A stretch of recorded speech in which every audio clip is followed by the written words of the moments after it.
सभी दोस्तों को नमस्कार। मित्रों, स्वागत है। मुगल राजपूत संबंध हम लोग पढ़ रहे हैं। इतना बढ़िया टॉपिक कि आपको YouTube पे देखने से बहुत कम मिलेगा देखने को। कोचिंग में बहुत कम पढ़ाया जाता है, क्योंकि एक्चुअली क्या है कि हम लोग सब राजपूत पढ़ते हैं। चाहे महाराणा प्रताप पढ़ा, चाहे हम लोगों ने अमर सिंह पढ़ा, चाहे राव चंद्र सेन पढ़ा, चाहे राय सिंह पढ़ा, चाहे भारमल पढ़ा, वहीं से मुगल राजपूत संबंध निकल तो बच्चों को समझने में दिक्कत आती है। मैंने पूरा प्रयास किया है कि आप लोगों को वहां से पूरी तरीके से स्लाइड बना के, ताकि आपको एक एक बात की मैं जानकारी दे सकूं। सहयोगात्मक संबंध जहां से प्रारंभ होते हैं वे आमिर से होते हैं।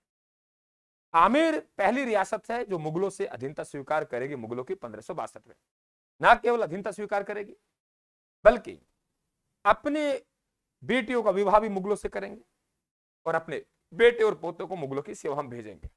ऐसा क्या हो गया? क्योंकि अकबर ने तो अटैक भी नहीं किया, अकबर ने तो आक्रमण नहीं किया, तो फिर वजह क्या हो गई? भारमल कैसे अधीनता स्वीकार कर लेता है? बहुत विचारने बिंदु है। और वाकई आज आप पहचान पाएंगे कि किस प्रकार से क्या मजबूरी रही भारमल की, जो अकबर की क्या करता है, अधीनता स्वीकार करता है। बिना किसी संघर्ष के अकबर आमिर को अपने अधीन कर लेता है, और अधीन नहीं, अपने सेवक भी प्राप्त कर लेता है। सेवक ही नहीं, अपने वैवाहिक संबंध भी स्थापित कर लेता है। आइए देते हैं आपको जानकारी कि क्या कारण रहे हैं। देखिए, ये जो पृथ्वीराज है, ये वे है राजा जो खानवा के युद्ध में महाराणा सांगा के साथ देता है और वीर गति को प्राप्त हो जाता है। इनके परिवार में गृह क्लेश प्रारंभ हुआ, और तब तक इसको नहीं पढ़ पाएंगे, तब तक आप ये नहीं समझ पाएंगे कि भारमल ने क्यों अकबर की अधीनता स्वीकार की। जैसे कि इनका छोटा पुत्र पूर्णमल था। इन्होंने क्या किया? पूर्णमल को उत्तराधिकारी घोषित किया। किसको? पूर्णमल को क्या किया? उत्तराधिकारी घोषित किया। पूर्णमल छोटा पुत्र था, तो भाई बड़ा पुत्र नाराज हो गया। कौन? भीमदेव। भीमदेव नाराज हुआ, इसने अपने भाई को पराजित किया। बिल्कुल सुरट में बात करूंगा, ठीक है। और भीमदेव गद्दी पर बैठ गया। कोई बात नहीं। भीमदेव के बाद इनका पुत्र रतन सिंह गद्दी पर बैठ गया। भारमल चाहता है कि मैं राजा बनूं। भारमल ने क्या किया? कूटनीति से चलना प्रारंभ किया, और इन्होंने रतन सिंह के भाई आस्करण को बहकाया। आस्करण से कहा, तुझे राजा बनाएंगे, तू अपने भाई की हत्या कर दे, तू राजा बन जाएगा। आस्करण नहीं माना, फिर भी मान गया, और भारमल के कहने पर भीमदेव जो कि राजा था, इनका बड़ा भाई था, हत्या कर दी। हत्या करने के बाद भारमल चालाक था। भारमल ने आरोप लगाए किस पर?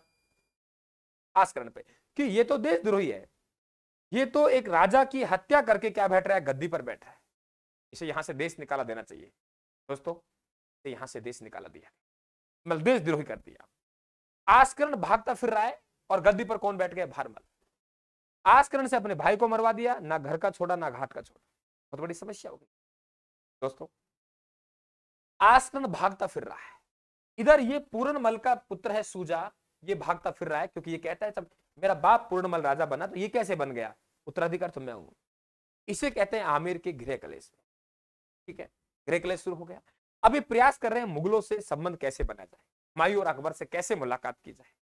जो मुलाकात करने में कामयाब हो गया, उसके लिए राजगद्दी स्थायी हो जाएगी, वरना गृह कलेश से कभी भारमल का तख्ता पलट सकता है। तो भारमल की प्रथम मुलाकात मजनू खान ने करवाई दिल्ली में 1556 में, और ये सब लोग ढूंढ रहे हैं, अब ढूंढ रहे हैं कि कौन है। अभी क्या हुआ कि आप लोगों के यात्रा पे आया कौन? अकबर सोचा कि ऐसे करते हैं, हम जियारत करना चलते हैं। जियारत का बहाना था ख्वाजा साहब का, वरना राजपूतों को परखना चाहता था, राजपूतों को देखना चाहता था। वे यहां आया तो उसका भाई रूपसी वैरागी भारमल का दोसा में रहता था। उसने बहुत बढ़िया स्वागत किया। पता लगा यार स्वागत तो स्वीकार कर लिया। भारमल ने सोचा अपन को मुलाकात करनी चाहिए, तो चगथाई खा के माध्यम से 1562 में अकबर से मुलाकात करता है, और अकबर की अधीनता स्वीकार कर लेता है। तो अकबर की अधीनता स्वीकार कर लेता तो एकदम स्पष्ट कहानी हुई साथियों। भारमल अपनी गद्दी को सुरक्षित करने में कामयाब हो गया। गृह कलेश के कारण इसने अधीनता स्वीकार करेगा, और अधीनता स्वीकार करेगा। पहला भारत के इतिहास में एक युगांतकारी परिवर्तन का आधारशिला थी अकबर से विवाह राजपूत राजकुमारी। पूरे इतिहास के युग को परिवर्तन कर दिया। 20 जनवरी 1562 को सांगानेर में मुलाकात हुई। 6 फरवरी 1562, जबकि 6 जनवरी मिलता है कई बुकों में, भारमल की पुत्री मानमती हरका भाई मरियम उजमानी का विवाह सांबर में हुआ। इसलिए सांबर को अकबर की विवाह स्थली भी कहते हैं। अकबर क्या कहते हैं? विवाह स्थली। अकबर की विवाह स्थली क्या कहलाती है? सांबर कहलाती है। तो अकबर की विवाह स्थली सांबर कहलाती है।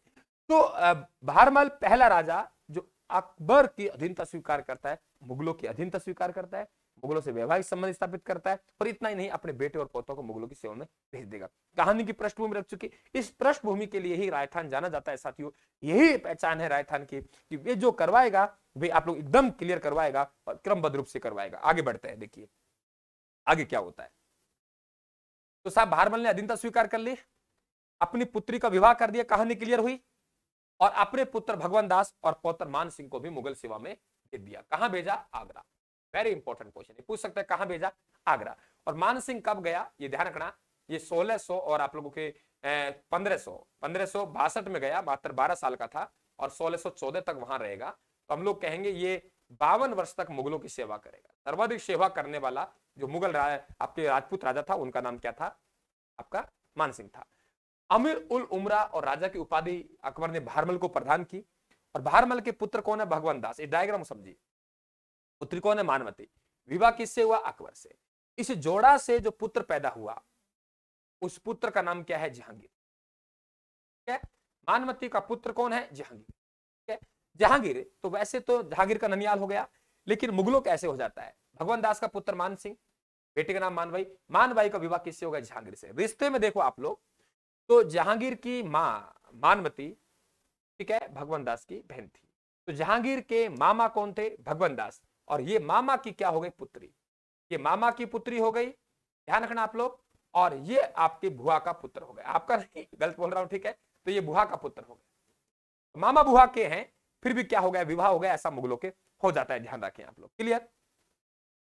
आमेर के शासकों का मुगल दरबार में बढ़ते हुए प्रभाव को देखकर अन्य राजपूत नरेश भी ललायित हुए, और इस विवाह के बाद तो अनेक मार्ग खुल गए। कितना बढ़िया क्वेश्चन है कि साहब जैसे ही आमेर नरेश ने विवाह किया और सम्मान मिला, उपाधि मिली, तो अन्य राजपूत नरेशों ने भी ऐसा शुरू कर दिया। धर्मनिष्ठ, कितना बढ़िया क्वेश्चन पूछा गया। धर्मनिष्ठ व स्वाभिमान राजपूत नरेश जिन्हें जिन्हें ठीक है, जिन्हें मलेच्छ कहते थे, उनसे ही वैवाहिक संबंध बनने लगे। यानी राजपूत नरेश स्वाभिमानी हुआ करते थे, वे अब मुगलों से क्या करने लगे? विवाह करने लगे। देखिए, और राजपूत वीरांगनाएं भी इस धर्म संकट में आ गई। ये राजपूत वीरांगनाएं मुस्लिम बाटकों में जोहर करती थी साथियों, वे अब इनके धर्म में रहने लगी। कितना दुर्भाग्य रहा है इतिहास का, लेकिन क्या करें, हो गया। देखिए, अतः यह विवाह भारत के इतिहास में एक युग क्रांतिकारी आपका परिवर्तन सिद्ध हुआ। कितने बढ़िया आपके देखिए डायग्राम है साथियों। आप क्या कहूं मैं, आप लोग कहेंगे गुरुजी आप खुद की बढ़ाई खुद ही कर रहे हो, आप खुद की बढ़ाई खुद ही कर रहे हो। आप खुद देखिए, ठीक है, कि आपके क्लियर हुआ कि आप लोगों के अतः यह विवाह भारत के इतिहास में एक युगांतकारी परिवर्तन का आधार माना जाता है। कितनी अच्छी तरीके से हमने बिल्कुल एकदम कहानी को क्लियर किया क्या हुआ है। ठीक है, तो ये बात क्लियर है। आगे हम लोग पढ़ेंगे ये जो मुगल संबंध प्रभावित हुए, इनका क्या परिणाम निकले, वैवाहिक संबंधों क्या परिणाम निकले। 5-6 एंटीबायोटिक आप तक पहुंचेंगे साथियों। लगातार आप सीरीज में बना रहना, चैनल को सब्सक्राइब कर लेना, और पीडीएफ के लिए राइट हैंड टेलीग्राम ज्वाइन कर लेना। धन्यवाद, राम राम साहब, थैंक यू।